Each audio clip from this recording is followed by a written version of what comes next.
Wassalatu wassalamu ala Rasulillah Muhammad ibn Abdillah wa ala alihi wa sahbihi wa man wala. Subhanaka la ilma lana illa ma 'allamtana innaka antal alimul hakim. Rabbi shrah li sadri wa yassir li amri wahlul 'uqdatan min lisani yafqahu qawli, amma ba'du. Alhamdulillah, saudari-saudariku sekalian yang saya muliakan, dan kita kajiannya pada hari ini adalah mengenai dosanya telinga, yaitu tutup telingamu, tenanglah hidupmu, gitu ya. Nah, sebelum kita awali, marilah kita baca suratul Fatihah sekali lagi. Kita minta keberkahan dari ilmu kita minta kemanfaatan yang Allah Subhanahu wa taala berikan. Semoga saja sebagaimana mudah bagi teman-teman untuk mendengarkannya, dimudahkan pula untuk dapat mengamalkannya. Sebagaimana mudah-mudahan Allah mudahkan bagi saya untuk menyampaikannya, Allah mudahkan pula bagi saya untuk dapat mengamalkannya dalam kehidupan. Dan mudah-mudahan sebagaimana kita semuanya dihadirkan pada hari ini untuk mendengarkan kajian ini, semoga saja di hari akhirat nanti kita dikumpulkan dengan baginda Nabi besar Muhammad sallallahu alaihi wasallam dimasukkan ke dalam surganya. Amin ya rabbal alamin. Al-Fatihah biniyatin nafa' wal intifa' wal mudzakarah wat tadhkir ibtigha' mardatih wa qurbih wa thawabi wa husnil khatimah ma'al lutfi wal afiyah wa salahil aqibah wa ila hadratin Nabi Muhammad sallallahu alaihi wa ala alihi wa sahbihi wasallam. Al-Fatihah. Ar-Rahmanir-Rahim, Maliki yaumiddin. Iyyaka na'budu wa iyyaka nasta'in. Ihdinas siratal mustaqim. Siratal ladzina an'amta 'alaihim ghairil maghdubi 'alaihim waladdallin. Amin. Saudariku sekalian yang saya muliakan, Allah Subhanahu wa taala berfirman dalam Al-Qur'an, "Innas sam'a wal basara wal fuada kullu ulaika kana anhu mas'ula." Innas sam'a, sesungguhnya pendengaran, wal basar, dan penglihatan, wal fuad, dan juga perasa, yaitu hati, kullu ulaika kana anhu mas'ula, semua dari perkara-perkara tersebut akan ditanya oleh Allah Subhanahu wa taala, kau pergunakan untuk apa saja waktu hidupmu di dunia. Mata, telinga, hati, lisan, tangan, kaki, semua anggota tubuh kita akan datang waktunya dimintai pertanggungjawaban oleh Allah Subhanahu wa taala. Kalau kita nggak mulai dari sejak sekarang lebih menjaga terhadap anggota tubuh kita, mau mulainya dari kapan? Kayaknya udah harus periksa-periksa, karena saudaraku sekalian, umur yang tersisa belum tentu lebih panjang dari umur kita yang sudah kita jalani. Kalau masih mau bandel-bandel terus-terusan, kapan mau baiknya? Kalau nggak bersegera untuk memperbaiki diri, saya nggak yakin kita masih dikasih kesempatan oleh Allah Subhanahu wa taala untuk melakukannya di esok hari. Ibarat orang nyasar nih, kita nih udah harus cepet-cepetan putar balik. Kalau diterus-terusin takutnya jadi kelamaan, akhirnya jadi kejauhan, nggak keburu buat berada di tempat yang semestinya, gitu ya. Nanti udah waktunya pulang kepada Allah Subhanahu wa taala masih ngelibet di situ aja, masih sesat aja, masih salah aja, masih bandel aja, masih durhaka aja. Ya Allah, ya Allah. Nanti kalau pas hari anggota tubuh kita dimintai pertanggungjawaban sama Allah, mau jawab apa kita nanti? Maka emang udah harus dipikir-pikirkan. Udah dosa mata kita udah harus hindari benar-benar. Udah kita bahas di pertemuan yang lalu. Sekarang dosa telinga juga. Saudaraku sekalian, kita harus menjaga telinga kita. Kenapa? Yang pertama, karena telinga adalah amanat dari Allah Subhanahu wa taala untuk kita jaga. Hadiah dari Allah. Kita nggak ikut-ikutan bikin gendang telinga. Kita nggak ikut-ikutan bikin daun telinga. Ya, kalau daun pintu sih masih ada yang bikin. Tapi kalau daun telinga ada nggak? Nggak ada nih. Nggak ikut-ikutan bikin kita. Semuanya udah diatur sama Allah Subhanahu wa taala, dan subhanallah, keajaiban semesta Allah Subhanahu wa taala berikan di telinga kita. Teman-teman sekalian, kecil aja bendanya. Bagian mendengarnya tuh yang di dalam tuh kecil aja. Akan tetapi sebegitu kecilnya menangkap semua jenis suara, dan kemudian memprosesnya, mengirimkannya ke dalam akal kita, sehingga begitu kita dengar kita faham, gitu ya. Kita dengar kita tahu, oh ini suaranya orang nangis, berarti dia lagi sedih. Oh ini suaranya orang nangis, tapi kelihatannya nangisnya nangis terharu. Oh ini suaranya orang nangis, tapi kelihatannya nangisnya bukan terharu, bukan sedih, nangis kesel. Sama-sama nangisnya, tapi subhanallah telinga kita sebegitu pekanya langsung mengirimkan kepada otak kita, sehingga kita tahu jenis tangisan pun rupanya berbeda-beda. Tawa juga begitu. Ya, kedengeran suara tawa nih teman-teman sedikit sekalian. Kita kedengeran suara ketawa, ada yang ketawa seneng, ada yang ketawa mengejek, gitu kan ya? Ada lagi yang ketawa apa? Ketawa sedih, ada nggak? Subhanallah. Bahkan ketawa sekalipun, begitu ya, itu tuh bisa beda-beda. Ketawanya bayi bisa menyenangkan kita dengar di siang hari, tapi bisa jadi sesuatu hal yang menakutkan kalau kita dengar di malam hari, terutama kalau di rumah tersebut nggak ada bayi. Horor ya. Jadi teman-teman sedikit sekalian, luar biasa sekali telinga kita ini dalam masalah mendengarkan suara-suara. Kita bisa bilang, wah ini suaranya enak bener nih. Wah ini suaranya bikin pusing. Nah ini suaranya empuk. Suaranya garing. Suaranya serak-serak becek. Suaranya serak-serak basah. Suaranya wah luar biasa gitu. Bahkan hanya dari suara aja itu kita bisa tahu rasa hati kita ketika mendengar suara tersebut, gitu ya. Masya Allah, luar biasa. Hadiah dari Allah Subhanahu Wa Taala. Tuh kalau lagi bahas telinga gitu, dikasih macam-macam jenis suara buat kita dengar. Teman-teman sedikit sekalian, hadiah dari Allah Subhanahu Wa Taala. Karenanya mesti kita pakai sesuai dengan maunya Allah. Allah Subhanahu Wa Taala menginginkan dengan telinga kita mendengar apa, mesti kita pakai. Kayak yang kemarin kita contohkan, kalau ada orang tua kita ngasih kita sendal, suami kita ngasih kita sepatu, ceritanya hadiah dari dia. Ini tahun baruan nih, saya kepengen ngasih kamu hadiah. Kita buka sepatu.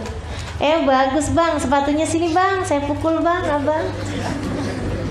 Kita buka sepatu kita, pak, pada suami kita. Gimana tuh? Itu sejelek-jeleknya kedurhakaan, gitu kan ya?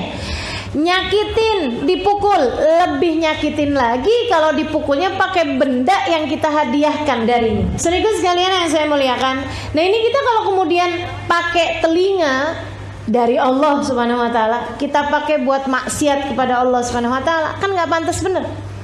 Telinganya dari Allah, dipakainya buat maksiat kepada Allah Subhanahu Wa Taala.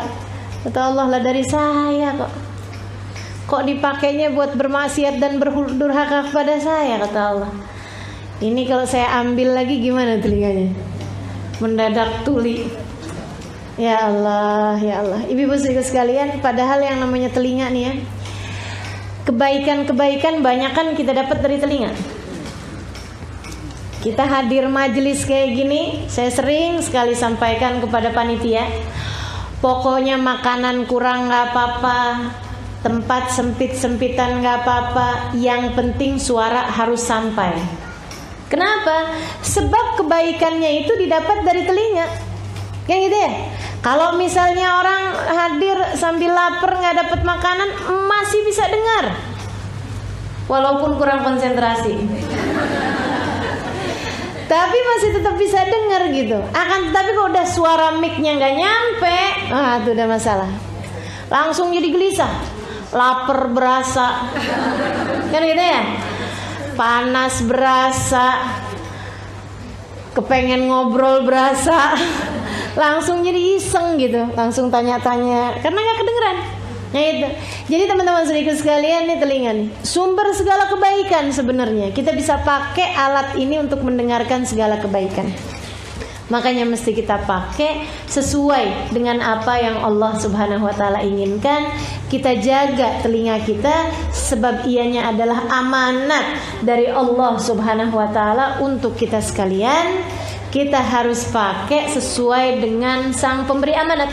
Kita harus pakai sesuai dengan sang pemberi hadiah berupa telinga ini, yaitu Allah Subhanahu wa ta'ala. Yang kedua, kenapa kita bisa jaga telinga kita? Karena saudaraku sekalian, telinga itu pintu terbuka menuju hati. Yang di dalam hati kita nih terpengaruh sama apa yang kita lihat dan juga apa yang kita dengar. Pintunya hati ini cuma dua doang, mata sama telinga. Kemarin kita udah bahas betapa sangat berpengaruhnya apa yang dilihat kepada apa yang ada dalam hati. Maka demikian pula dengan telinga kita juga begitu. Jadi sekalian, apa yang kita dengar bakalan ngaruh kepada hati kita. Bakalan ngaruh kepada hati kita. Makanya pandai-pandailah mendengar yang baik-baik. Dan pandai-pandailah pula menyaring untuk apa yang disisakan di hati dan apa yang harus dibuang keluar dari hati kita. Kan begitu ya? Maaf saudaraku sekalian, dengar yang gak enak jangan disimpan di hati. Dengar kata-kata yang kotor-kotor jangan disimpan di hati. Dengar kalimat-kalimat yang tidak menyenangkan jangan disimpan di hati. Kenapa? Karena hati adalah hal terindah yang Allah karuniakan dalam diri kita. Ngapain gitu simpen yang jelek-jelek di dalamnya? Nah ini pintu pembuka masuknya sesuatu ke dalam hati adalah telinga. Makanya mesti pinter-pinter jagain telinga. Jagain, jangan mau denger yang gak enak. Kalau kemudian kedengeran, mesti pinter-pinter mana yang dikeluarkan, mana yang dimasukkan ke dalam hati. Saudaraku sekalian yang saya muliakan, ada seorang perempuan solehah, jadi istri baiknya luar biasa, Masya Allah. Dia ditanya sama orang, dia bilang, duh gimana sih caranya? Dalam sebuah wawancara dia diwawancarain. Dia bilang, gimana modelnya sih bisa jadi istri sampai kayak baik solehah gitu? Suaminya nggak pernah marah. Pernah, dia bilang. Terus kalau suamimu marah gimana? Saya dengerin aja. Saya dengerin, saya masukin, tapi saya liatin yang bagus-bagusnya saya masukin dalam hati, yang nggak bagus-bagusnya saya lewatkan aja. Jadi kalau dia lagi ngatain saya yang nggak enak ya saya lewatin aja, pas. Iya ya, next gitu. Kalau yang bagus-bagus baru saya ingat-ingat. Pembelajaran saya ingat-ingat. Sampai dia selesai marah. Udah bisa selesai marah, biasanya dia masuk kamar. Habis dia masuk kamar, berapa menit kemudian saya pergi ke dapur. Saya bikinin dia makanan-makanan yang dia suka. Goreng tempe, goreng pisang, kasih keju, jadi lapar. Bikinin teh manis. Dia bilang habis gitu baru saya samperin suami saya taruhin makanannya. Enak nih bang, makan bang. Ayo bang minum. Dia pun kemudian mau makan, minum. Habis itu dia bilang, maafin saya ya, tadi saya lagi marah sama kamu. Oh nggak apa-apa bang, saya maafin. Saya tuh tadi tuh kebawaan kesel sih. Sebenarnya kamu tuh kan nggak gitu juga. Terus dia ngomong, ya saya sebenarnya beruntung sih punya istri kamu. Dia ngomong gitu, bujuk-bujukin istrinya. Terus yang wawancara itu nanya, kamu percaya? Ya percayalah. Suami kamu waktu bujukin kamu ngomong gini gitu, kamu percaya? Percaya. Kenapa gitu? Dia lagi ngomong gak enak aja saya percaya. Masa pas dia lagi ngomong enak saya gak percaya? Rugi saya. Bener banget. Kita kan seringnya gak kayak gitu. Kalau dia ngomong yang enak-enak itu suka lupa. Tapi giliran dia ngomong yang gak enak seumur hidup kita gak bakal lupain. Sampai katanya orang laki-laki, ya Allah, Guru ahli sejarah tuh emang mestinya perempuan. Gak bakalan lupa ucapan suaminya sampai bertahun-tahun. Pantes jadi guru sejarah, katanya gitu. Ya Allah, ya Allah. Teman-teman saudaraku sekalian saya muliakan. Jadi gitu tuh.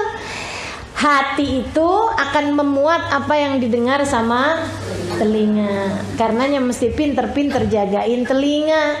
Mesti milih-milih mana yang mesti kita dengerin, mana yang kita nggak dengerin. Kalau kemudian terdengar akan beda. Kalau terdengar mesti pinter-pinter jadi satpam untuk menilai mana yang boleh dimasukin, mana yang enggak. Kalau ada perampok mau nyuri rumah, masa kita masukin? Kalau ada orang mau ngebakar rumah, masa kita masukin? Teman-teman saudaraku sekalian saya muliakan, kalau ada orang mau ngebom rumah, masa kita masukin? Kalau ada orang mau berbuat kerusakan di dalam rumah, masa kita masukin? Maka demikian pula dengan kata-kata yang terdengar, jadilah satpam untuk hatimu, untuk kamu tahu mana yang perlu kamu simpan di dalam hati dan mana yang harus kamu keluarkan. Yang bakal merusak hati ngapain dimasukin? Yang bakal ngotorin hati ngapain dimasukin? Yang bahkan bikin hati patah, apalagi dibom, hancur hatinya, ngapain dimasukin ke dalam hati? Teman-teman saya sekalian, selebihnya masukkan segala kebaikan-kebaikan dalam hatimu. Masukkan segala sifat-sifat baik dalam hatimu. Yang kiranya kalau Allah lihat, malaikat lihat hati kita, ya Allah, iman ada, takwa ada, khauf ada, roja ada, sabar ada, syukur ada, tawadu ada, ikhlas ada. Kan senang bener. Pas dikorek-korek, diliatin hasud ada apa enggak? Enggak ada. Pas dilihat ada iri apa enggak? Enggak ada. Pas dilihat ada ujub apa enggak? Enggak ada juga. Sombong ada enggak? Enggak ada juga. Masya Allah. Allah ketika melihat hati kita begitu bersihnya, Allah kemudian berkenan untuk ada di dalamnya, sehingga para kekasih-kekasih Allah SWT adalah orang-orang yang di dalam hatinya terdapat Allah Subhanahu, ditaruhin rahmatnya, ditaruhin karunia-Nya. Sehingga katanya Rumi, Jalaluddin Ar-Rumi, beliau mengatakan, jangan kau kira masjid-masjid adalah bangunan-bangunan yang kau lihat di kampungmu itu, yang di atasnya terdapat bulan sabit dengan bintang. Bukan, dia bilang, masjid yang sesungguhnya adalah hati para kekasih-kekasihnya. Di sanalah Allah berada. Hatinya para kekasih-kekasih Allah, di sanalah Allah berada. Makanya kenapa kita perlu minta doa sama orang-orang soleh? Karena ada Allah dalam hati mereka yang siap mendengar dan mengijabah segenap doa-doa mereka. Gitu. Teman-teman sekalian, hati yang paling penting, makanya mesti jagain. Gimana cara jagainnya? Jaga mata, jaga telinga. Kemudian pinter-pinter nyaring yang mana yang harus dimasukkan dan mana yang harus jauh-jauh kita buang dari dalam hati kita. Insya Allah. Kemudian yang terakhir, kenapa kita perlu menjaga hati kita? Teman-teman sekalian, akan dimintai pertanggungjawaban. Segenap doa-doa, dosa-dosanya bakal ditanyain. Kenapa kamu hari itu mendengarkan ini? Kenapa kamu hari itu mendengarkan itu? Kenapa kamu ketika terdengar azan kamu gak dengerin? Kenapa kamu malahan sibuk mendengarkan keburukan? Itu semuanya akan ditanya sama Allah SWT. Daripada ruwet ntar di saat pertanyaan, mendingan dari sekarang deh kita jagain. Insya Allah. Teman-teman sekalian, pertanggungjawabannya ruwet. Makanya kenapa gitu ya, para kekasih-kasih Allah SWT, mereka lebih suka menutup telinganya jauh-jauh, menutup telinganya rapat-rapat dari segala keburukan-keburukan itu yang akan membuat orang jadi lebih mudah terjaga. Makanya kenapa perempuan-perempuan itu sama Allah SWT disuruh, katanya Allah SWT, waqarna fi buyutikunna, diam dirilah kalian di dalam rumah-rumah kalian. Soalnya kenapa? Kalau pergi arisan kedengaran macam-macam, kan gitu ya.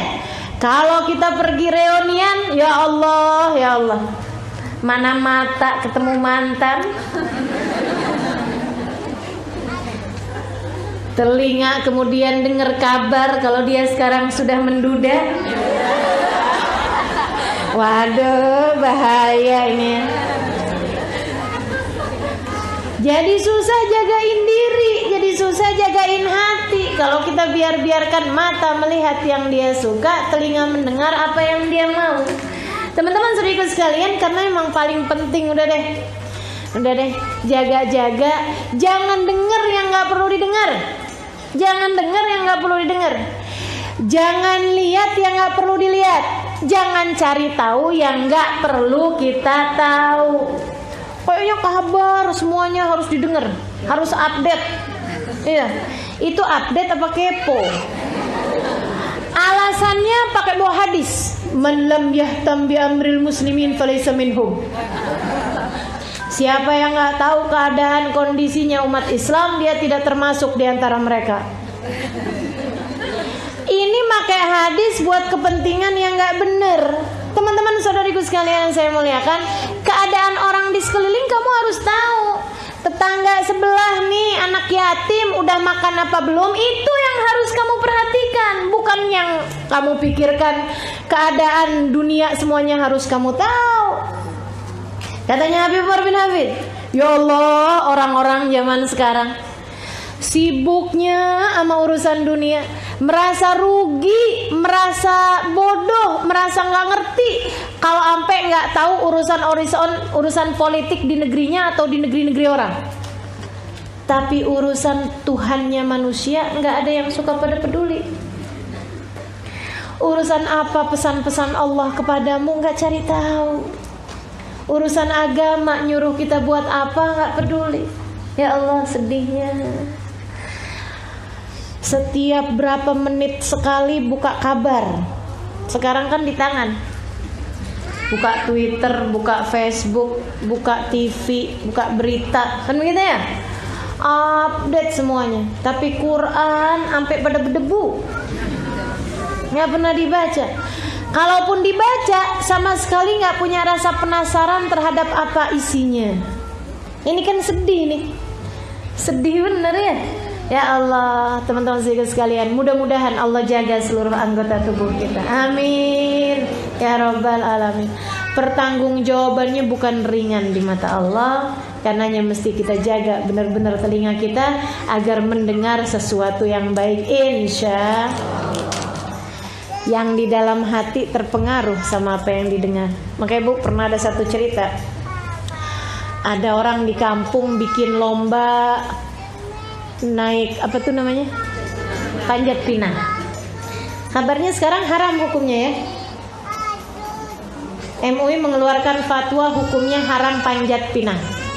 Karena katanya MUI yang benar bukan dipanjat baru dipinang, tapi dipinang baru dipanjat. Oke lah. Receh ya saya ya. Saya ikut sekalian, saya udah serius-serius katanya, dikirain beneran gitu ya. Teman-teman saya ikut sekalian, di satu tempat ada orang bikin acara panjat pinang. Wah, tinggi bener dibikinnya, 50 meter. Sampai tinggi lah pokoknya gitu kan. Teman-teman saya ikut sekalian, oh nggak ada yang berhasil, padahal di atas tuh dikasih hadiah pergi umroh misal. Semuanya nih pada nggak berhasil. Saudaraku sekalian, di saat mereka lagi udah pada mau nyampe nih, udah kurang berapa ini lagi, ada orang yang di bawahnya tuh ngomongnya kayak begini, nggak bakalan sampai gitu. Dikomporin kayak nggak bakalan berhasil gitu. Akhirnya nggak ada yang berhasil. Ada seseorang yang kemudian ketika dibilang kamu nggak bakalan sampai, dia naik terus aja sampai nyampe ke ujung, dia yang dapat hadiah. Wah, girang dia. Begitu turun, orang-orang heran gitu. Kenapa kok kamu tuh padahal udah digitu-gituin sama orang-orang tapi tetap aja gitu. Oh, emang orang-orang lagi gituin saya ya? Saya kan budek.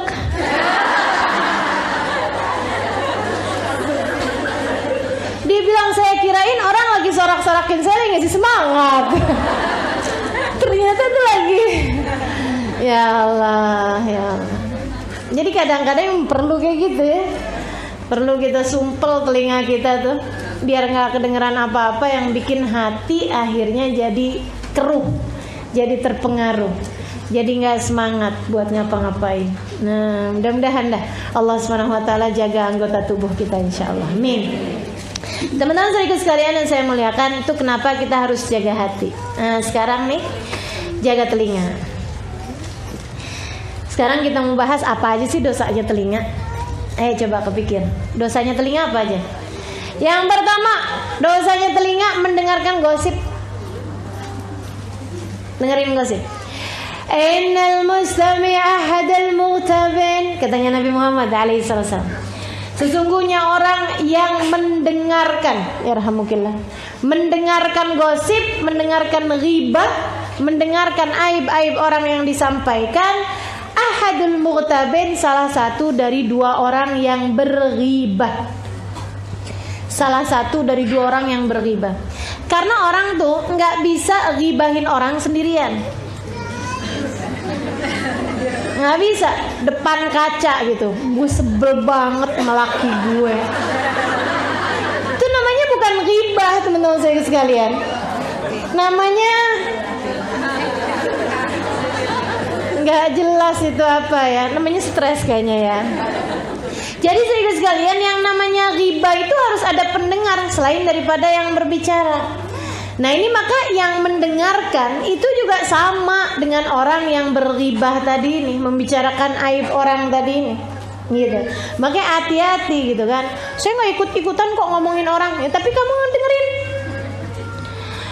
Mendengarkan berbeda dengan terdengar. Nah kalau terdengar nih, kita lagi lewat kedengeran. Itu mesti kayak gimana? Kalau kayak begitu modelnya, faida marru billahwi marru kirama.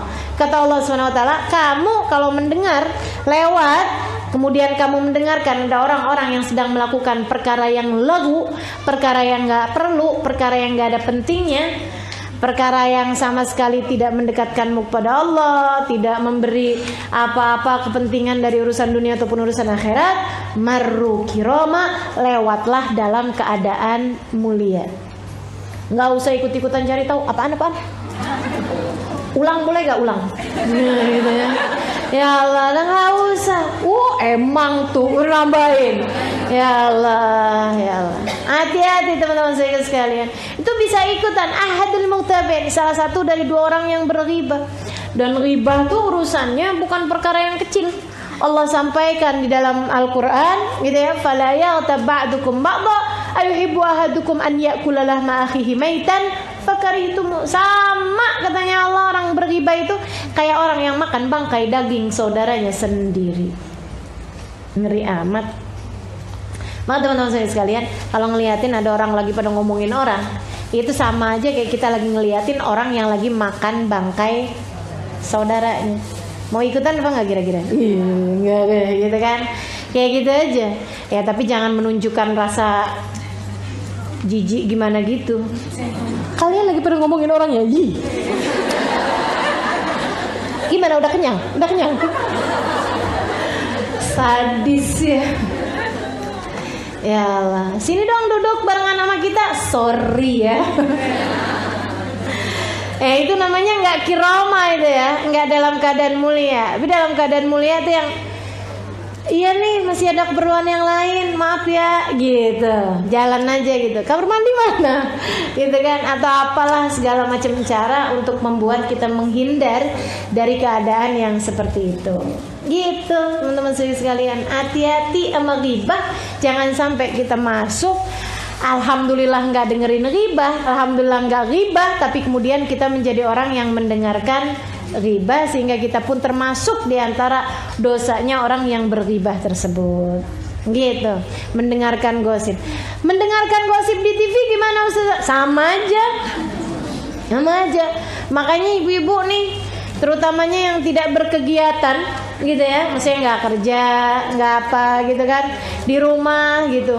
Ibu-ibu seribu sekalian, saya sarankan jangan suka pada ngedengerin infotainment. Emang semua infotainment ghibah? Nggak semua, tapi banyak yang ghibah. Kalau beritanya itu berita-berita yang baik sih nggak masuk ghibah ya. si ini kawin sama si ini, nah itu nggak ghibah. Akan tetapi kalau beritanya perceraian, si istri ngejelekin suaminya, suami ngejelekin istrinya, abis-abisan, waduh, belum lagi pertengkaran antara artis ini sama artis itu, gitu ya, belum lagi kita ngata-ngatain dia, begini begitu segala macam, aduh, itu termasuknya ghibah. Mana susah lagi minta maafnya.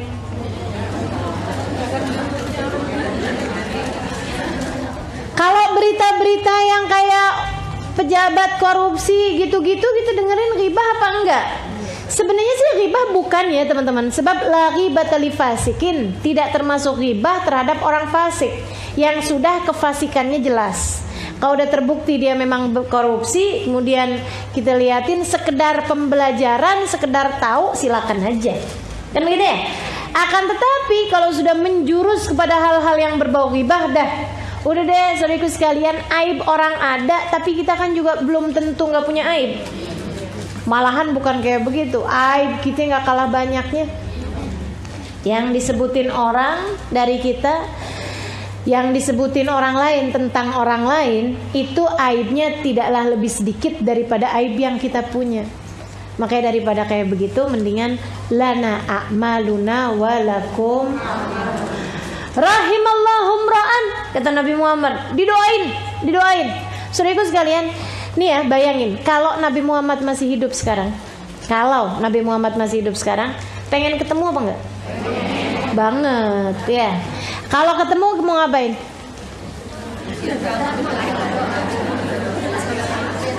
Saya tahu kalau ketemu mau ngapain? Minta doa. Bener apa enggak? Kalau ketemu kita mau minta doa sama Nabi atau ngajak selfie. Aduh, ini ya orang-orang zaman sekarang nih, ketemu sama siapapun ngajak selfie. Saya bisa ngebayangin, untung Nabi Muhammad udah nggak ada nih. Nabi Muhammad ada nih, ya Allah. Rasul sebentar, cekrek. Nggak asik banget kita caranya memperlakukan ulama-ulama kita ya. La ilaha illallah. Teman-teman sekalian, kalau Nabi Muhammad ada, pastilah kita akan minta doa sama beliau. Nah ini, saya kalau pelajarin waktu hidupnya Nabi itu ada orang-orang yang masa hidupnya Nabi udah didoain Nabi. Salah satunya, rahimallahum ra'an a'ana ala ibnihi libirrih. Kata Nabi Muhammad, semoga Allah kasih rahmat terhadap orang tua yang memudahkan anaknya berbakti padanya. Nggak suka ngasih perintah-perintah yang berat-berat, anaknya jadi gampang bakti. Itu udah didoain rahmat Nabi Muhammad alaihissalam. Salah satunya lagi didoain rahmat yang berkaitan dengan kajian kita hari ini. Katanya Nabi Muhammad alaihissalam, rahimallahum ra'an ishtaghala bi'uyubi nafsih an uyubi ghairi. Semoga Allah kasih rahmat. Ini disayangin bener sama Nabi. Ya Allah, rahmatilah ya Allah. Umat saya modelnya kayak begini nih. Yang kayak gimana Rasulullah?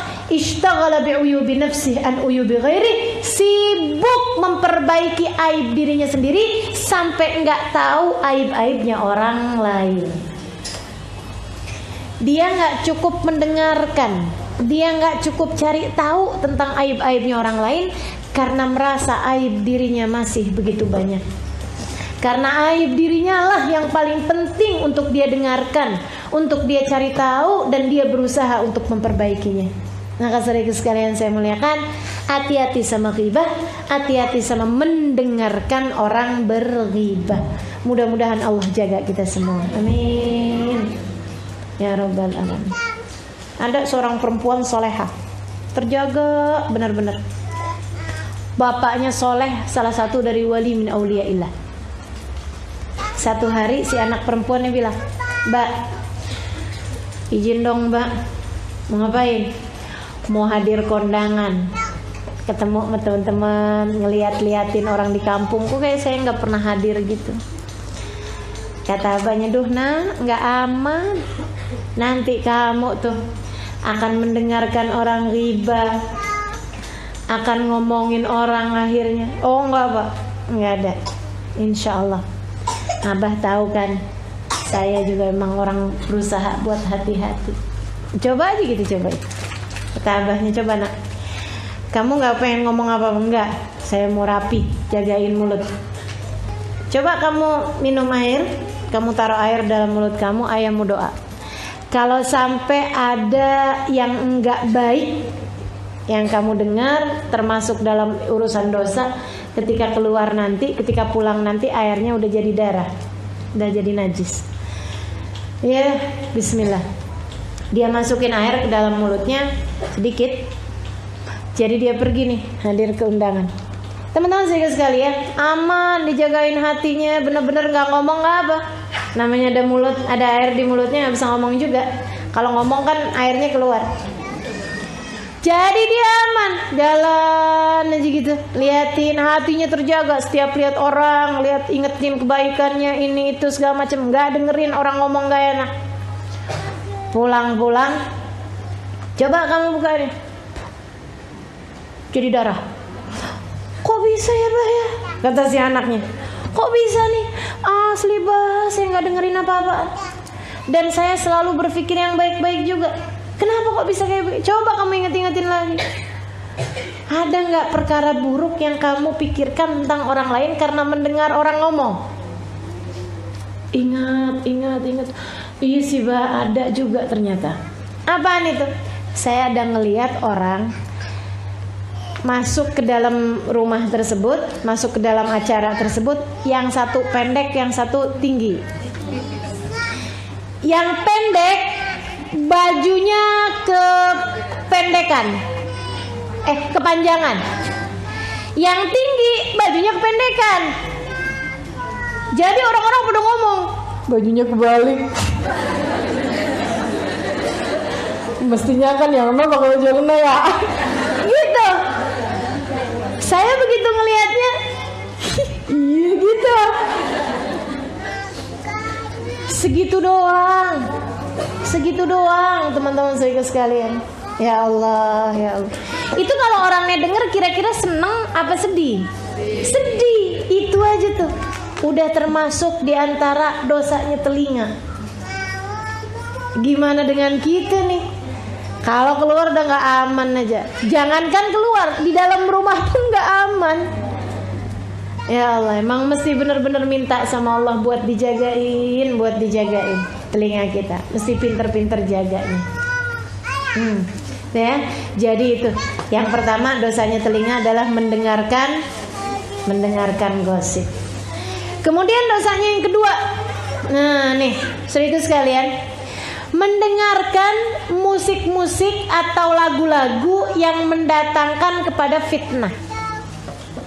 Nggak semua lagu, nggak semua musik nggak boleh didengerin atau nggak bagus didengerin.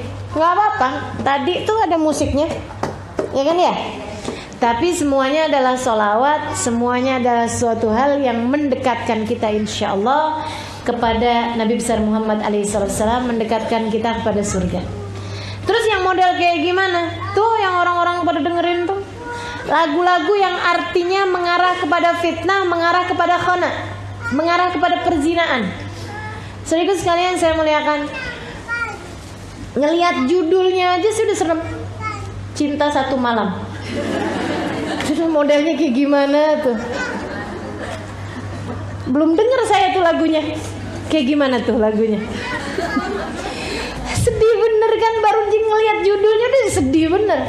Itu hal-hal yang mendekatkan orang kepada perzinaan. Kekasih gelapku. Itu maksudnya apa tuh? Maksudnya pacaran sama lampu lagi mati nih. Kekasih gelap sama listrik mati. Teman-teman saudaraku sekalian, jadi semua hal-hal yang orang ketika dengernya tuh mendekatkannya kepada perzinahan, itu tidak diperkenankan untuk kita dengar. Yang kalau setiap kita dengar jadi melayang-layang pikiran, jadi keingetan sama yang ibu-ibu nih, keingetan zaman-zaman muda. Yang adik-adik jadi keingetan sama si fulan bin fulan, gitu ya. Waduh, itu dia tuh, nggak baik tuh.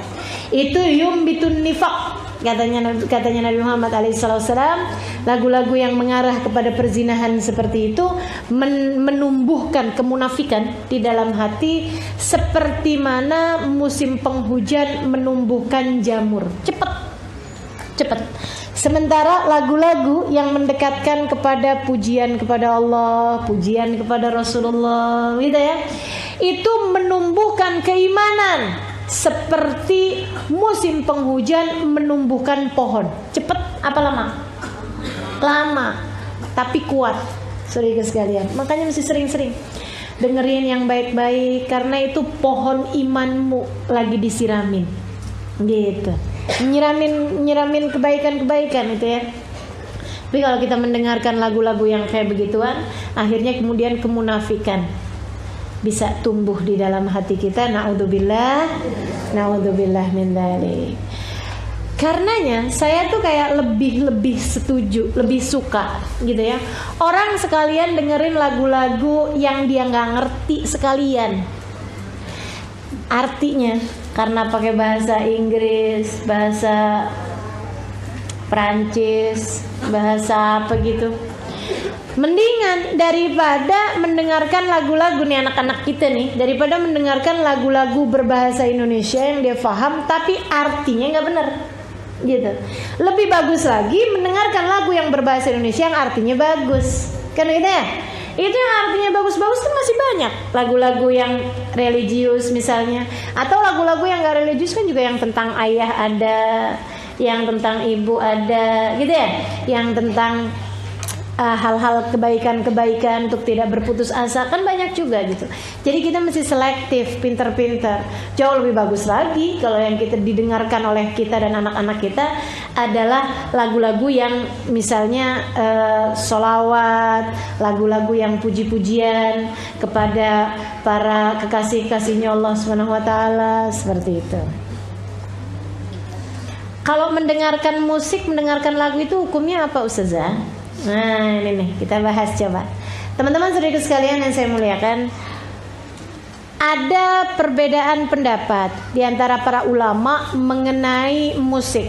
Sebenarnya gini, ada kesepakatan di antara ulama mengenai musik yang halal, musik yang mubah, musik yang boleh. Musik yang boleh salah satunya nih yang ada di depan kita ini. Ini musik-musik yang boleh.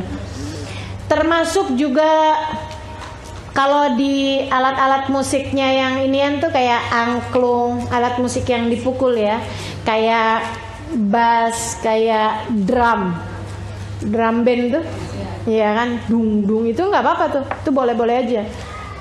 Itu kan musiknya sama aja, kayak ibu-ibu mukul panci. Kan nggak jauh bedanya ya suaranya, kayak ibu pukul galon air, sama aja gitu. Jadi itu memang enggak haram.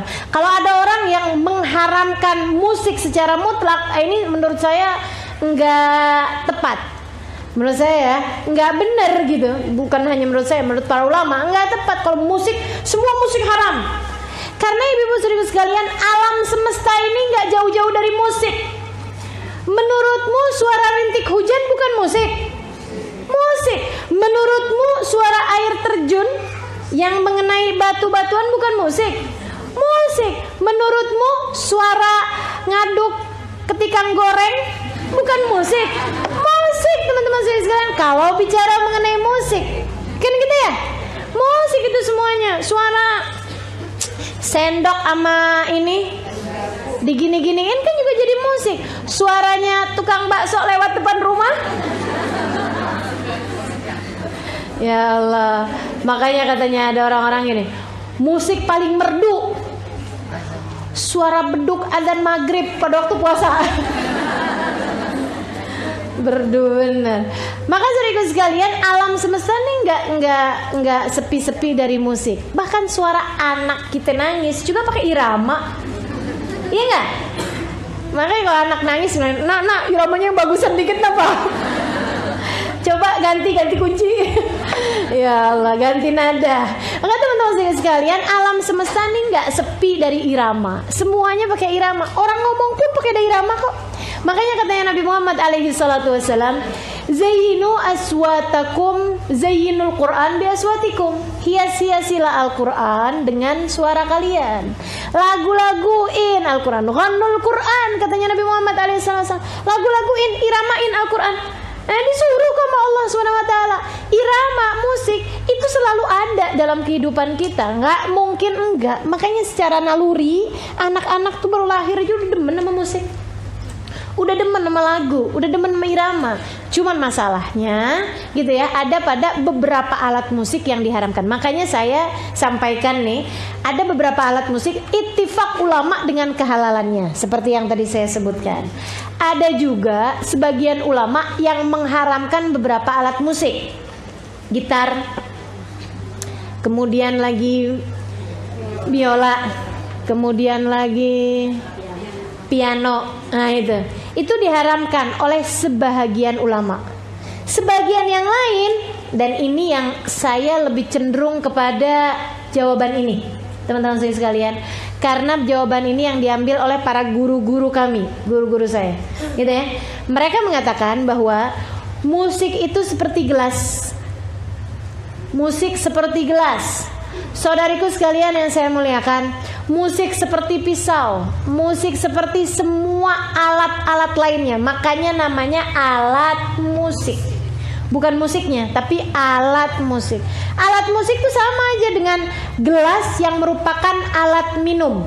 Sama halnya dengan piring yang merupakan alat makan. Sama halnya dengan pisau yang merupakan alat dapur. Teman-teman saudaraku sekalian yang saya muliakan, tergantung dipakainya buat apa. Kalau yang dituangkan kopi, halal. Kalau yang dituangkan bir, jadi haram. Kan begitu tuh. Sama-sama gelasnya gitu. Sama halnya dengan gitar, piano. Kita bicara yang haram ya, bukan yang halal. Kalau yang halal tadi sudah saya sampaikan, itu halal, mau dipakai apa aja juga halal gitu kan. Terus kalau kemudian yang dipakai yang di alat-alat musik yang haram ini tadi gitu kan, yang sebagian mengatakannya haram, itu menurut mereka ada para ulama yang mengatakan bahwa tergantung dipakainya buat apa gitu.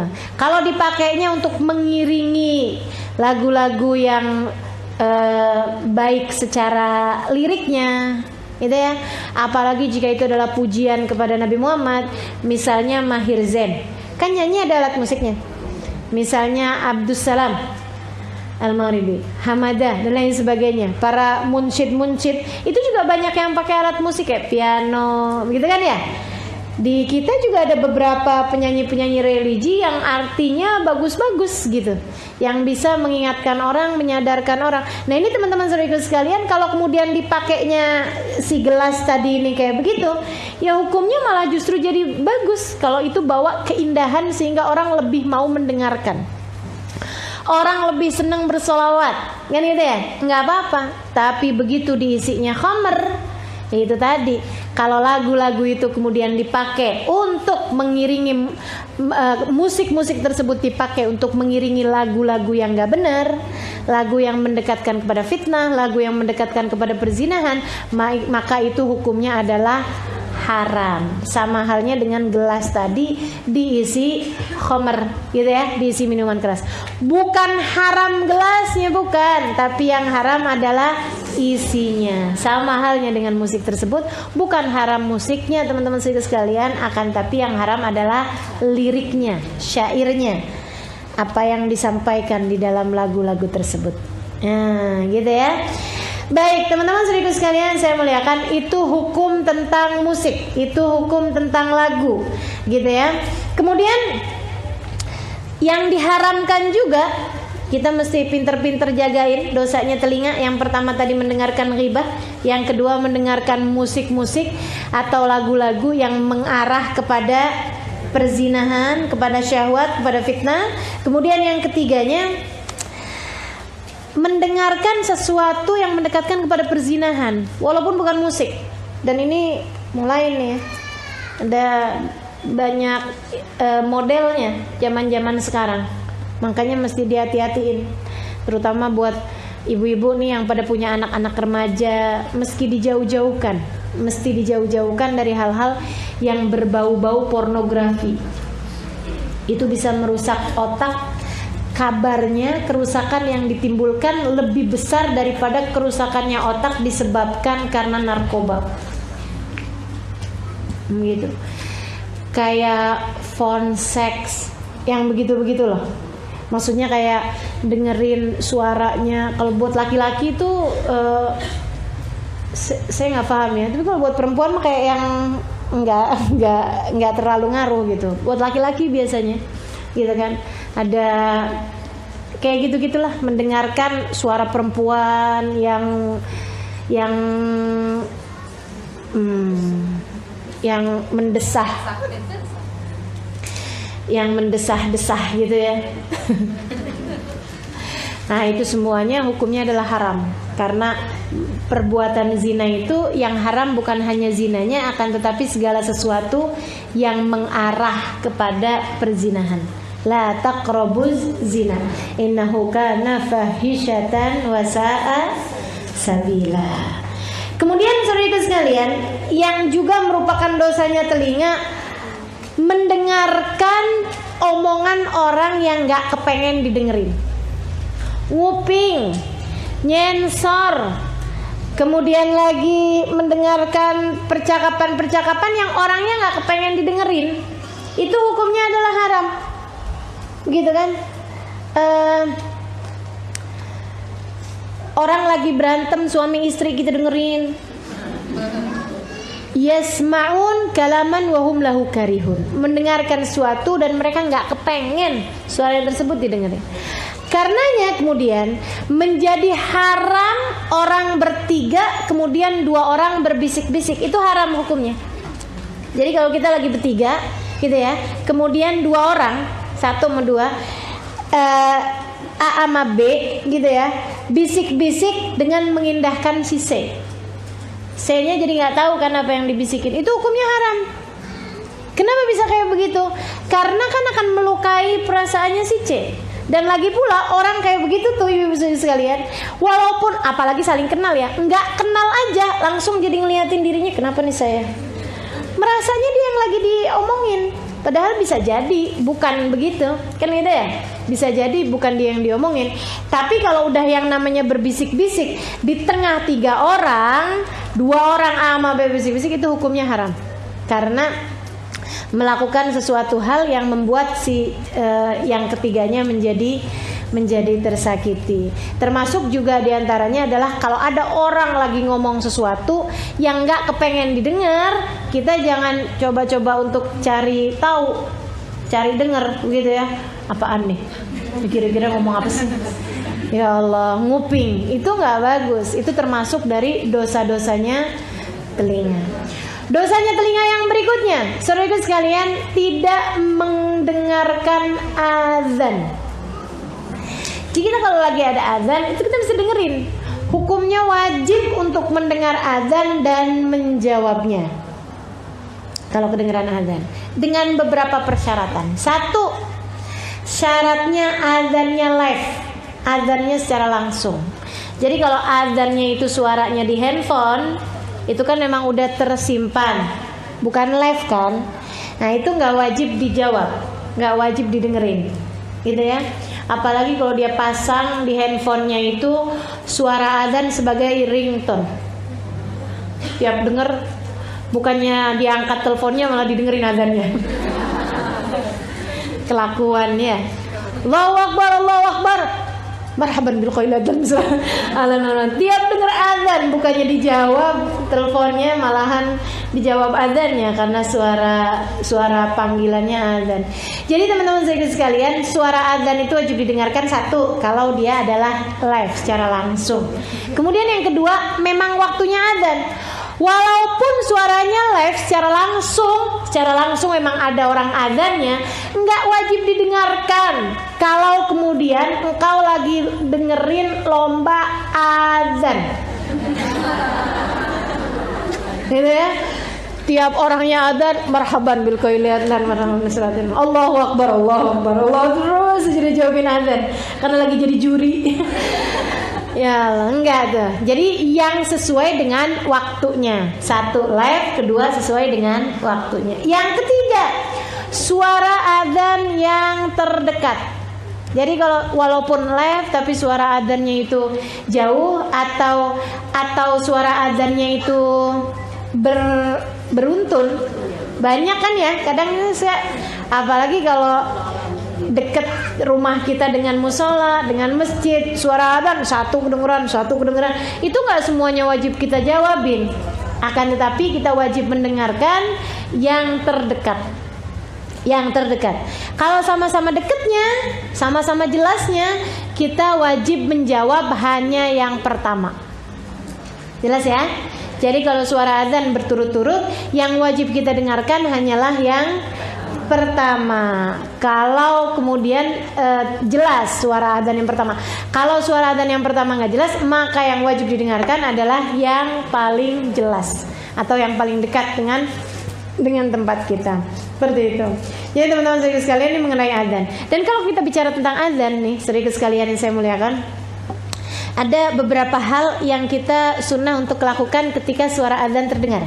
Pertama, ketika dengar suara adzan, Allahu Akbar, kita disunnahkan untuk mengatakan marhaban bil qaili adlan, marhaban bis salati ahlan wa marhaban.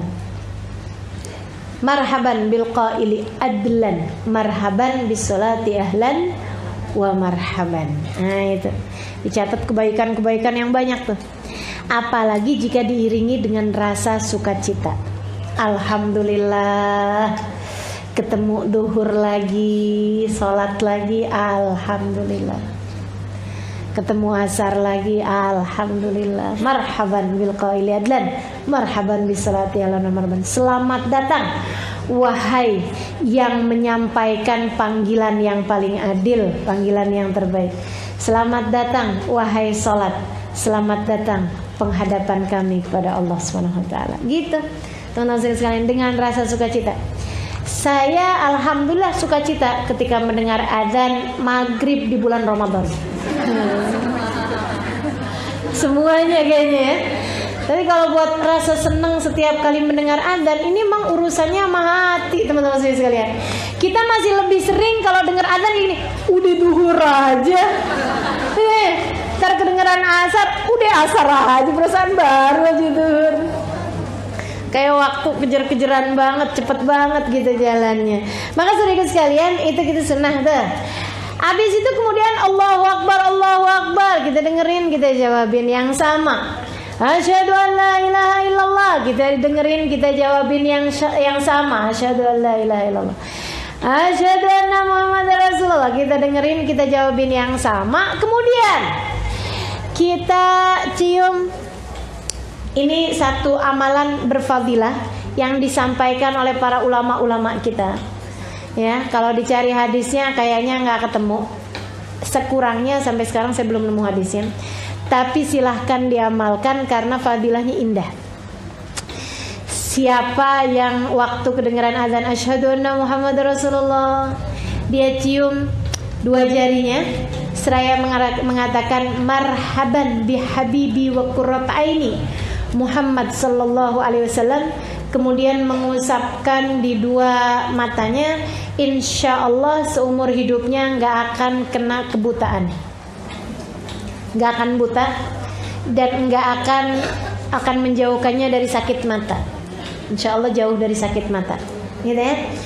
Jadi yang lagi pada sakit-sakit mata, yang harus pakai kacamata, gitu ya, atau yang ngerasa takut nih jangan-jangan ntar buta nih, udah baru umur segini aja udah kacamatanya tebal bener. Nah, coba tuh diamalkan itu. Setiap kali dengar asyhadu anna Muhammadar Rasulullah, kita cium dua jari kita, dua jempol kita, jempol tangan ya,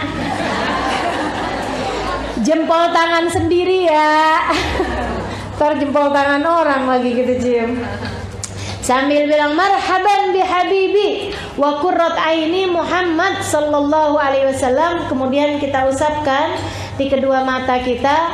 Kemudian lakukan yang seperti itu 3 kali berturut-turut. Kebayang nggak? Kebayang ya? Jadi begitu. Asyhadu anna Muhammadar Rasulullah. Marhaban bi habibi wa qurrat aini Muhammad sallallahu alaihi wasallam. Marhaban bi habibi wa qurrat aini Muhammad sallallahu alaihi wasallam. Marhaban bi habibi wa qurrat aini Muhammad sallallahu alaihi wasallam. Nah itu. Kenapa bisa ada kayak begitu? Nah ini disebutkan, ada sejarahnya teman-teman. Dulu tuh Nabi Allah Adam alaihissalam ketika ditinggalkan di surga, yang pertama kali Allah ciptakan kan sebenarnya di antara para nabi-nabi secara ruhnya, secara cahayanya bukan Nabi Adam, akan tetapi Nabi kita Muhammad sallallahu alaihi wasallam. Katanya Jabir bin Abdullah, ya Rasulullah, bi abi wa ummi akhbirni an awwal syai'in khalaqahu Allah qabla al-asya. Qala ya Jabir, inna Allah khalaqa qabla al-asya nura nabiyyika Muhammadin sallallahu alaihi wasallam min nuri. Katanya sahabat Jabir bin Abdullah, du Rasul, saya mau nanya dong nih, menurut saya penting bener nih, saya pengen tahu apa yang pertama kali Allah ciptakan sebelum segala sesuatu. Katanya Nabi Muhammad, wahai Jabir, yang pertama kali Allah ciptakan sebelum segala sesuatu adalah cahayanya Nabi Muhammad sallallahu alaihi wasallam. Allah ciptakan dari cahayanya Allah. Jadi ketika Allah kemudian menciptakan jasadnya Nabi Allah Adam alaihi salam, Allah simpankan cahaya tersebut. Pertamanya di kening. Nabi Adam heran aja, kenapa nih semua orang ngeliatin kening dia gitu. Kenapa sih Allah, kan belum ada kaca ya? Kenapa semua orang ngeliatin kening saya? Karena ada cahayanya Muhammad, aku simpankan di keningmu. Ya Allah, pindahin apa? Gak enak nih saya. Katanya Allah SWT, oke, baik, dipindahin. Dipindahin kemana? Teman-teman saudaraku sekalian, dipindahin kedua jari. Dua jarinya Nabi Adam, dua jempolnya Nabi Adam, jempol tangan. Nabi Adam senang liatin. Ini apa ya Allah? Cahayanya Nabi Muhammad yang kau minta pindahin dari dahi ke jempol. Wah, Masya Allah. Marhaban bi habibi qurrat aini Muhammad sallallahu alaihi wasallam. Gitu katanya Nabi Adam alaihi salam. Gitu ya. Makanya kemudian ada amaliyah seperti itu. Yang kemudian saya nggak mau ngamalin, nggak ada hadisnya, nggak apa-apa juga, nggak ada masalah. Tapi yang mau ngamalin kan nggak apa-apa juga, masalah buat lo kan enggak ya, seharusnya nggak jadi masalah. Ya mau ngamalin ya biarin, kata-katanya bagus juga kan gitu. Jadi teman-teman saya sekalian seperti itu, sampai kemudian Nabi Adam memilih untuk, ya Allah kayaknya nggak enak juga ya ini di tangan nih. Pindahin akhirnya kemudian ke sulbinya Nabi Adam alaihissalam. Teman-teman saudara sekalian yang saya muliakan, itu mengenai azan. Nanti kalau sampai di hayya 'alas shalah, hayya 'alal falah, kita jawabin dengan mengatakan la haula wala quwata. Allahu akbar, Allahu akbar, kita jawab sama. La ilaha illallah, kita jawab sama. Kemudian kita baca doa sesudah mendengar azan.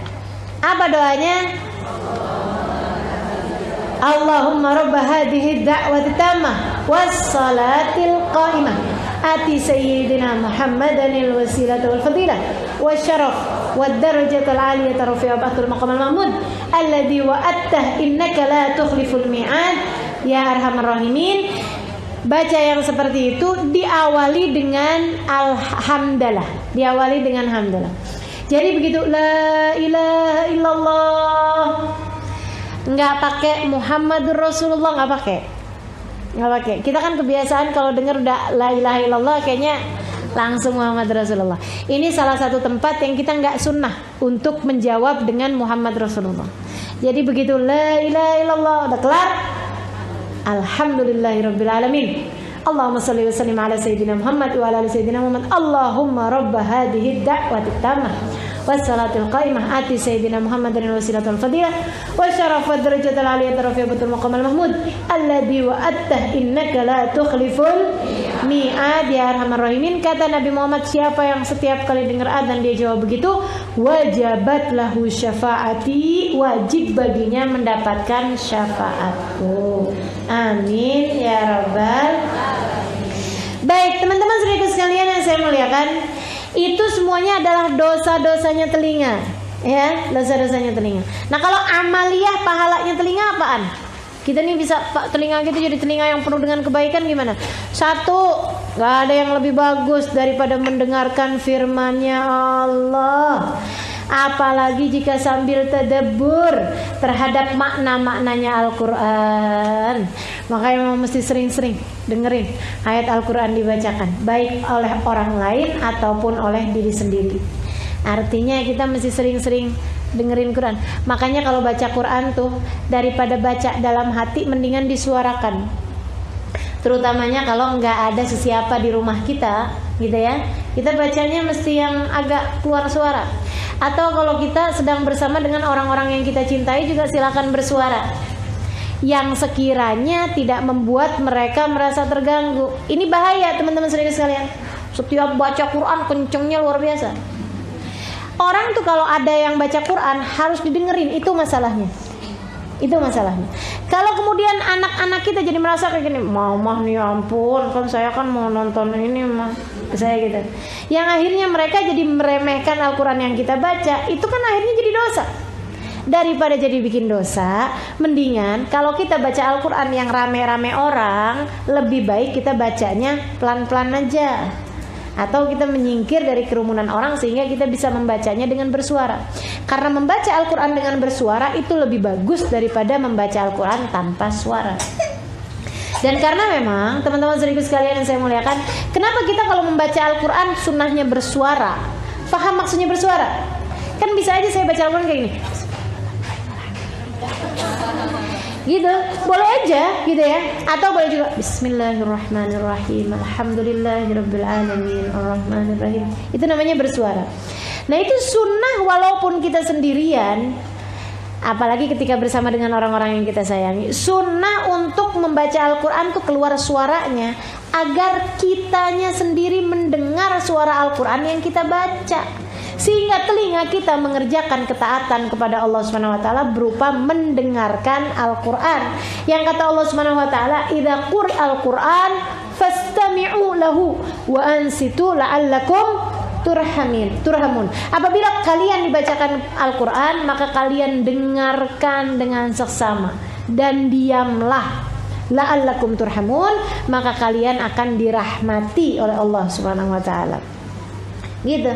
Jadi dengerin Al-Quran baik ketika sedang dibacakan oleh orang lain ataupun sedang dibacakan oleh diri sendiri. Itu adalah merupakan salah satu dari amalan-amalan yang paling bagus dilakukan oleh telinga kita. Yang lain, dengerin kayak yang teman-teman sedang kerjain. Ya, dengerin mudzakarah, dengerin peringatan-peringatan, dengerin nasihat-nasihat agama, dengerin pelajaran-pelajaran. Ketika sedang disampaikan, itu semuanya merupakan makanan-makanan buat hati kita. Itu tuh kayak lagi makan nih teman-teman, kayak gini nih. Sekarang nih lagi dengerin ya. Yang saya ditinggal tidur lain lagi. Yang ngedengerin nih teman-teman sekalian, nih kayak lagi makan nih, lagi makan. Nih kayaknya sekarang udah mulai kelihatan kenyang nih. Gitu ya. Jadi saudara sekalian, itu makanan yang kayak beginian nih, ini cukup buat beberapa hari. Begitu katanya Abu Dzar Al-Ghifari alaihi ridwanallah. Tergantung dari mutunya, tergantung dari kualitasnya. Satu pembicaraan itu akan menjadi makanan buat hati-hati kita. Abu Dzar mengatakan, bahkan dengan bersumpah, katanya beliau, sungguh demi Allah, ala tara al-jasad idza muni'a min ta'amihi thalathata ayyam yamut wa mithluhu al-qalb idza muni'a min ta'amihi thalathata ayyam yamut. Tidakkah kalian lihat, bukankah badan apabila terhalang dari makanannya 3 hari dia akan mati? Demikian pula dengan hati, kalau 3 hari enggak dengar-dengar kebaikan apapun dia akan mati. 3 hari katanya Abu Dzar. Katanya ulama yang lain mengatakan 1 minggu. Makanya laki-laki wajib dengerin khutbah Jumat sekurangnya seminggu sekali untuk menjadi makanan buat hati mereka. Kita gimana? Kita ngaji. Alhamdulillah perempuan di Jakarta nggak terima seminggu sekali, tiap hari jalan majelis. Alhamdulillah, gitu ya. Yang nggak di Jakarta gimana? Alhamdulillah juga sekarang bisa mendengarkan dari berbagai macam media. Ini kajian kita hari ini juga didengarkan oleh teman-teman. Nah itu juga mudah-mudahan bisa menjadi makanan buat hati-hati para pendengarnya. Walaupun sih mereka secara pahala banyakan yang duduk di sini, tenang aja. Karena yang duduk di sini nggak mungkin mendengarkan kajian saya sambil nyetrika. Yang di Facebook nih sambil nyetrika, sambil masak, pahalanya beda ya. Maka teman-teman sekalian, mendengarkan mudzakarah itu luar biasa banget. Bahkan ada para ulama-ulama yang ketika menyampaikan sesuatu, makanannya nih yang disampaikan nih cukup buat seumur hidup. Luar biasa benar. Ada seorang ulama ketika ditanya dia bilang, Sayyidina Hatim al-Asam masalah ini ya. Ketika ditanya, oh, kau ini menjadi orang luar biasa kayak begini, gimana ceritanya Hatim? Emang dari kecil udah Masya Allah atau gimana nih? Dia bilang enggak, akan tetapi bermanfaat bagi saya. Nafa'ani mau'ibatat Ibnu Semak. Dia bilang saya jadi kayak begini, jadi ahli ibadah, jadi orang yang memutuskan untuk meninggalkan dunia dan sibuk terhadap urusan akhirat karena bermanfaat bagi saya nasihatnya Ibnu Semak. Saya satu hari dengerin kajian dari Ibnu Semak, seorang ulama. Dia bilang, Ibnu Semak mengatakan, man aqbal 'alallahi bi kulliyatihi aqbalallahu alaihi jumlah. Man a'rad 'anillahi bi kulliyatihi 'aradallahu anhu jumlah, wa man kana sa'ah wa sa'ah kana Allahu lahu sa'ah wa sa'ah. Dia bilang, siapa yang menghadapkan dirinya sepenuh hatinya kepada Allah, Allah pun menghadapkan seluruh rahmatnya kepada orang tersebut. Siapa yang berpaling dari Allah secara keseluruhan, Allah pun berpaling darinya secara keseluruhan. Dan siapa yang sesaat-sesaat, Allah pun baginya sesaat-sesaat. Dia bilang, saya mendengar itu, gemeteran jiwa saya, dan saya memutuskan untuk menghadapkan seluruh hidup saya yang tersisa kepada Allah Subhanahu wa taala secara keseluruhan. Dan itu yang membuat saya menjadi orang yang seperti ini sekarang. Luar biasa, dapat nasihat dikitan doang udah manfaat seumur hidup. Kita ini terima tiap hari dapat nasihat. Mudah-mudahan ya. Biar kata gimana juga mudah-mudahan ada yang nyampe. Bagaimanapun la yastawil ladina ya'lamuna wal ladina la ya'lamun. Enggak sama orang yang pernah dengar sama orang yang enggak pernah dengar sama sekali. Enggak sama orang yang pernah tahu dengan orang yang enggak pernah tahu sama sekali. Gitu ya. Apalagi yang bermanfaat, dengerin puji-pujian tentang Nabi Muhammad. Makanya teman-teman sekalian, kenapa saya paling suka tuh kalau majelis-majelis saya awali dengan kalau nggak sholawatan, kalau nggak maulidan, gitu ya, kalau nggak baca burda, puji-pujian kepada Nabi. Kenapa? Karena gini, inda dzikri salihin tanazzalatir rahmat. Ketika disebut nama orang soleh, turun hujan rahmat.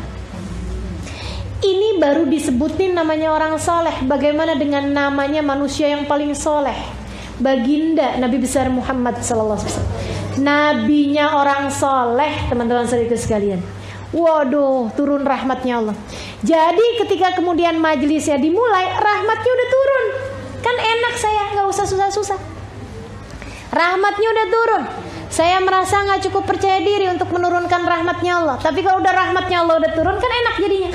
Sayanya juga kerahmatan. Ibu-ibu yang hadir juga kerahmatan, gitu ya. Semua yang hadir udah diturunin rahmatnya Allah, sehingga ketika kemudian nasihat demi nasihat disampaikan, nah itu rahmat yang diturunkan, menjadikan kita orang yang lebih mudah mengamalkan nasihat tersebut, mudah untuk masuknya nasihat tersebut ke dalam hati, dan mudah-mudahan mudah pula untuk dapat mengamalkannya, insya Allah. Saudariku sekalian yang saya muliakan, kemudian pakailah telingamu untuk banyak mendengarkan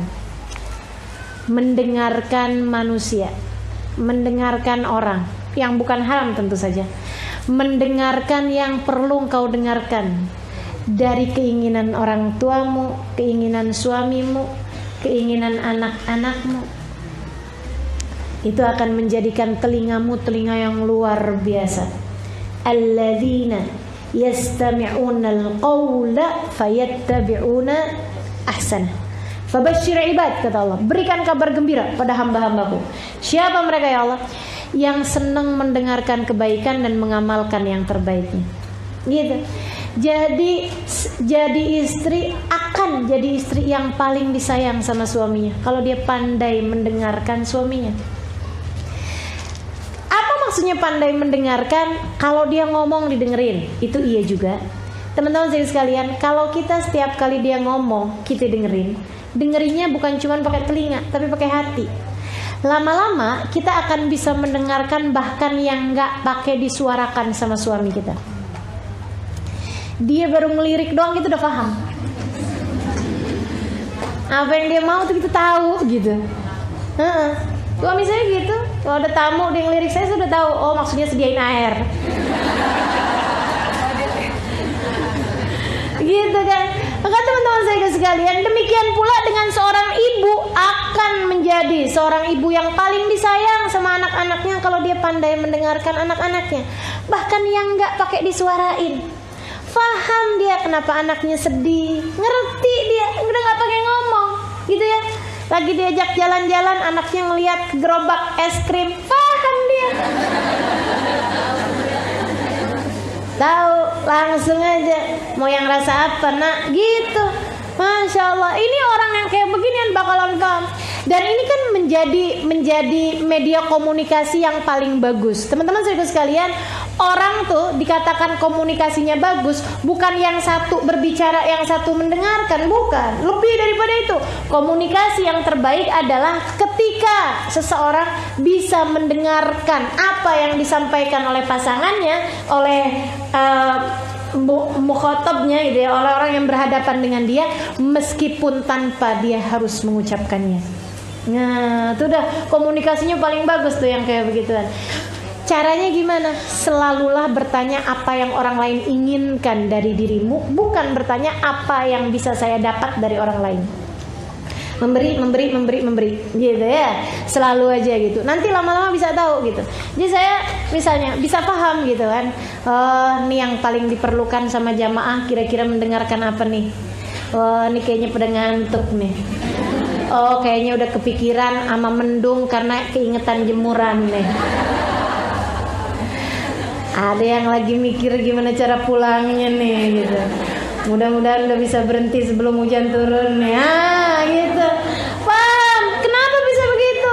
Karena terbiasa mendengarkan, karena terbiasa bertanya pada diri sendiri apa yang orang lain inginkan untuk saya lakukan. Gitu ya.